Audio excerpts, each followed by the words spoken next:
all know that testing, treatment, and therapeutics need to come online for a full economic recovery. That is moving at pace, and an unprecedented pace, I would say, not just globally, but here in the United States with great innovators. And the coordination between the public sector and the private sector has been the best it's ever been in generations.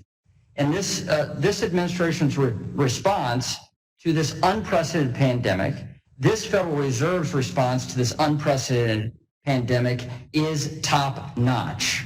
It is fantastic, the delivery that Secretary Mnuchin was able to provide on PPP, which supported 51 million jobs and issued over 5 million loans to small businesses impacted by COVID.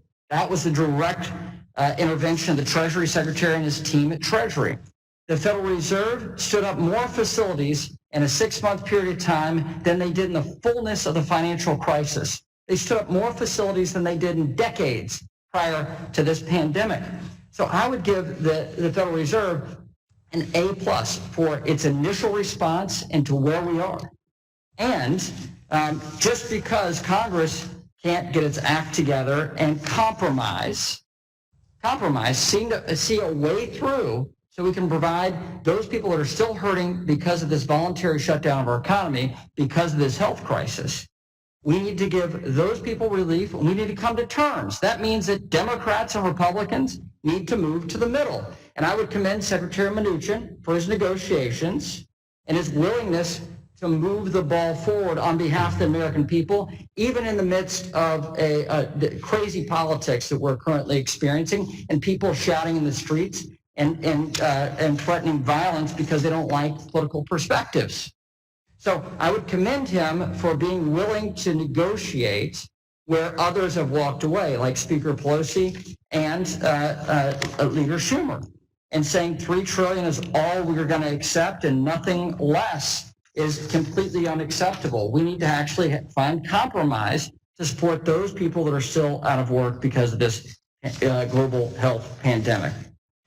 Quite frankly, in that bill, Democrats would rather bail out blue states and hold out for that rather than help people that are still out of work because their jobs are shut down.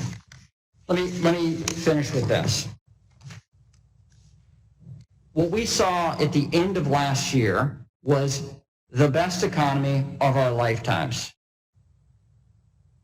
We had household wage growth at almost 7% in 2019.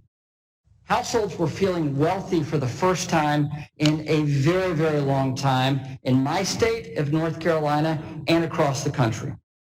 We need to do that again. We know that we're in the midst of this health pandemic. We know that therapeutics are coming online. Treatment techniques are much better than they were at any time since March. And those things are coming along. And maybe there'll be a vaccine, maybe. But we need to have treatment and we need to have testing at wide scale so that people can get back to some semblance of economic life.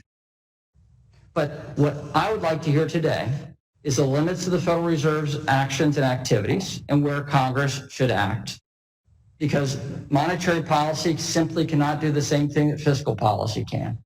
And on the fiscal side of the House, Secretary Mnuchin, I'd like to hear the economic plan from this administration on how we get past, when we get past this awful scourge of COVID, what that economic recovery must entail to get people back in the position they were in 2019, or even in January or February of this year.